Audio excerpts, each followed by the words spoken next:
are we positioned in a way to get the type of growth in both English language arts and mathematics that we need to put our kids on the right path? All right, so that's RICAS. All right, so that's K to 8, right? Well, what about high schools? How's the high school doing?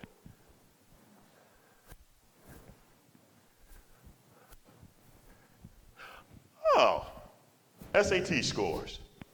So we're going back up. Yep, there we go. All right.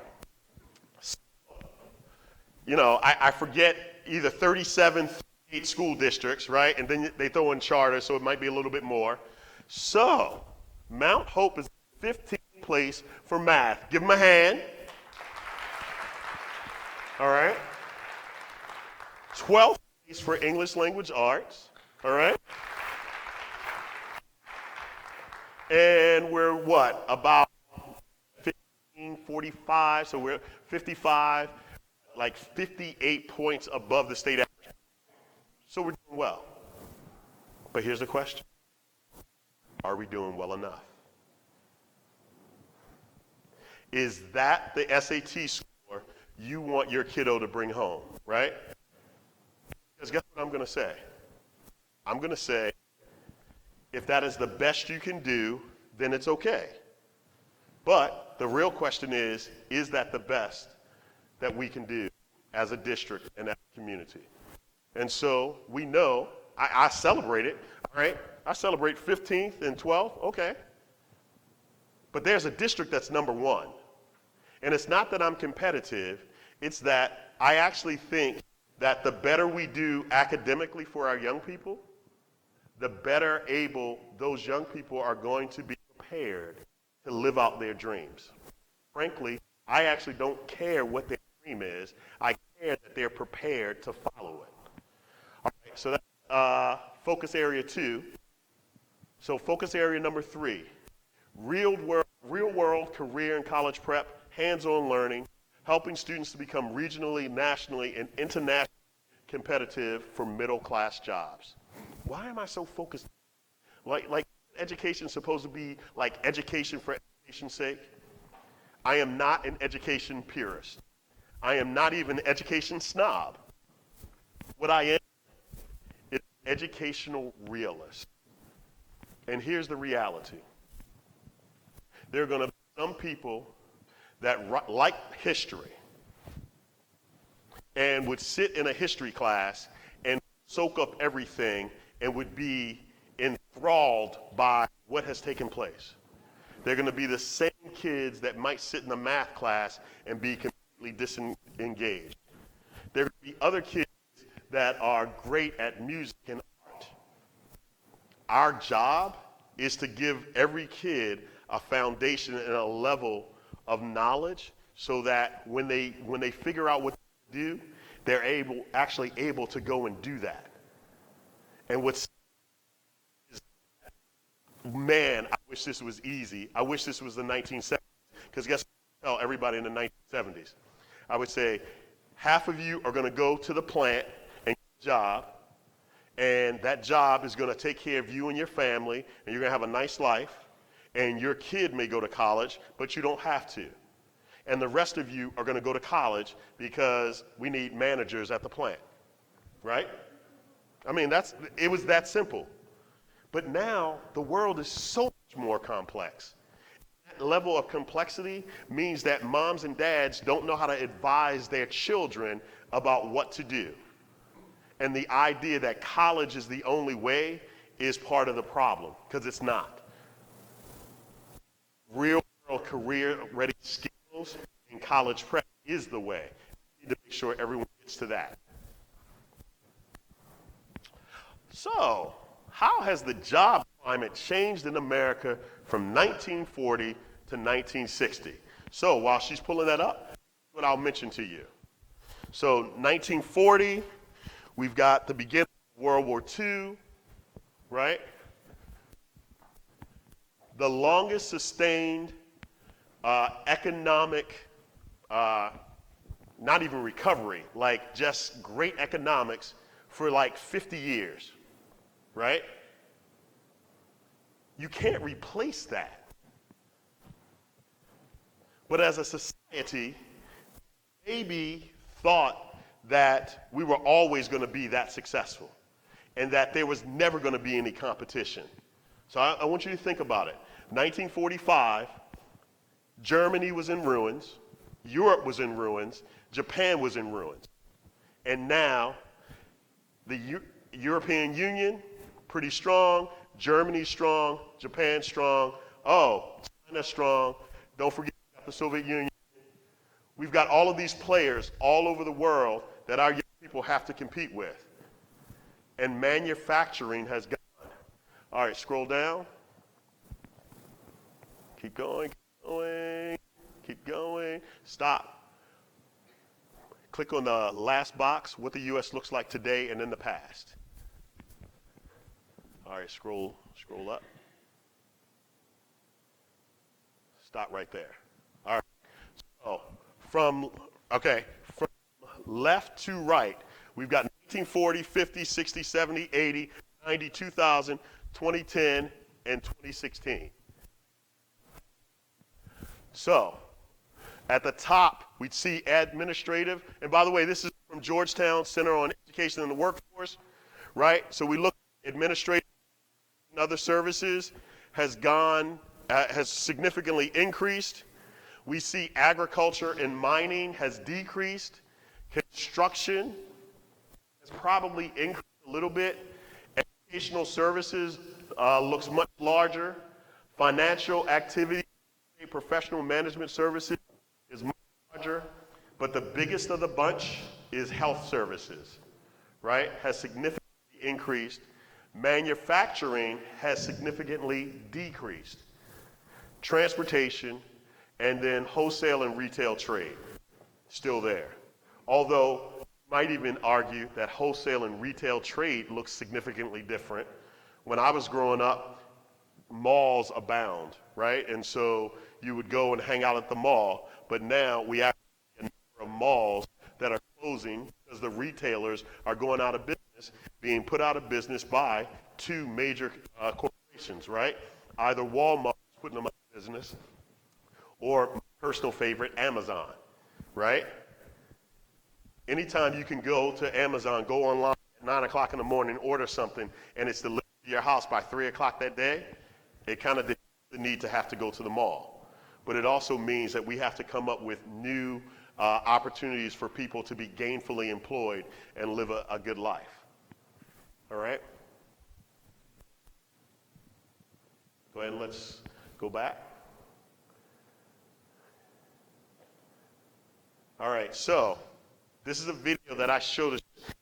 First time I showed it in the district, I showed it to staff on the day that we came back together, and then I've shown it to all of the kids at the middle school. I haven't shown it to the kids at the high school, so I need to show it. Go ahead and take a look. Let's see if we can make it larger.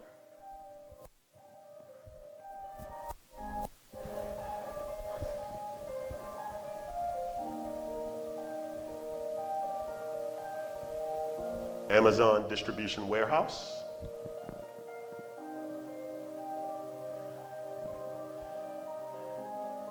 A mine that does not have a driver.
Amazon drone delivery service.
last portion, the robot doing a backflip, and then the two banana-looking like robots opening the door, that usually elicits an ooh or ah from the students in middle school.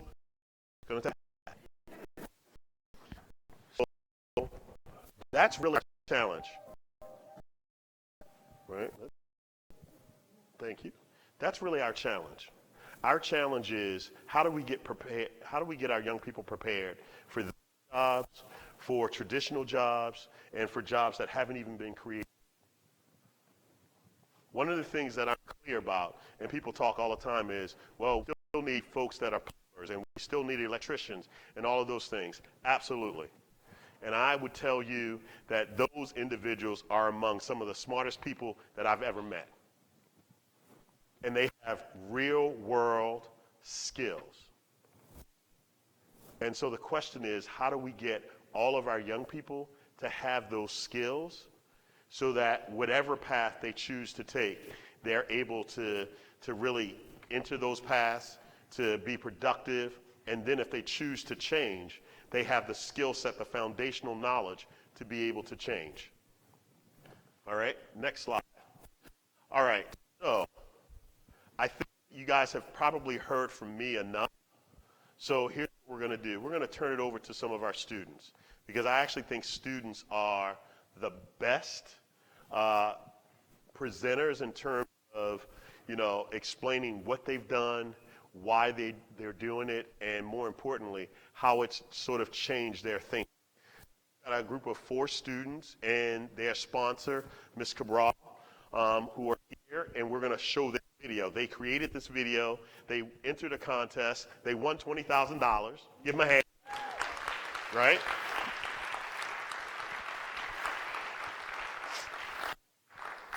Right? So they were the Rhode Island state champions, and they went on to nationals and all of that, and now they're branching out and doing some other things. And so they invited me over to see them, and I went to see them, and I was like, we're doing that? Right? Which is awesome. But then my question is, are we doing it for everybody? How can we make sure that everybody gets an opportunity of this level? So let's look at their video, and then I'm going to bring them up, and they're going to answer questions for us.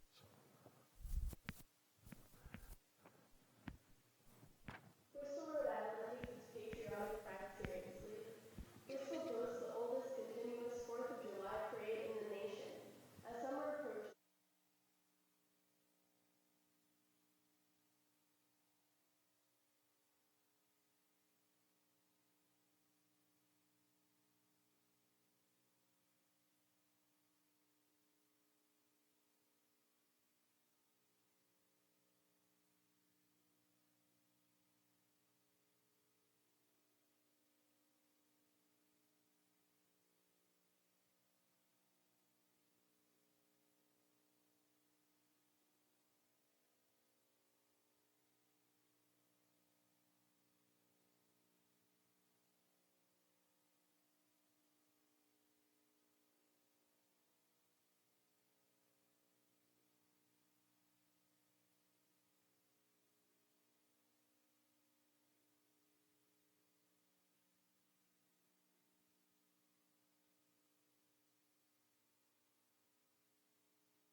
Give them a hand.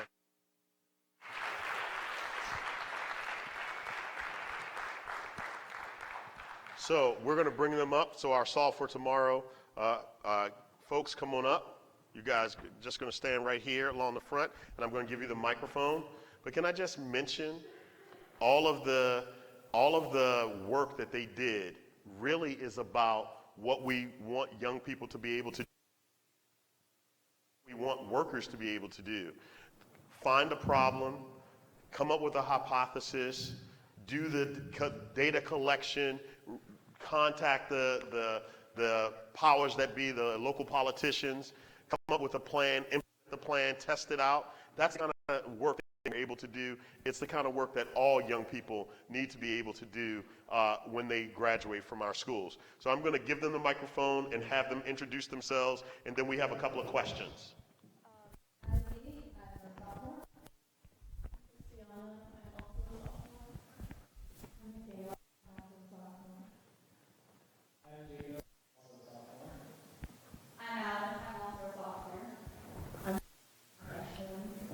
I'm Zelda. I'm also a freshman. I'm Allison. I'm a sophomore. All right, so we've got a representation. So the first question is, how can your school better support you learning and developing skills in areas that are your dream?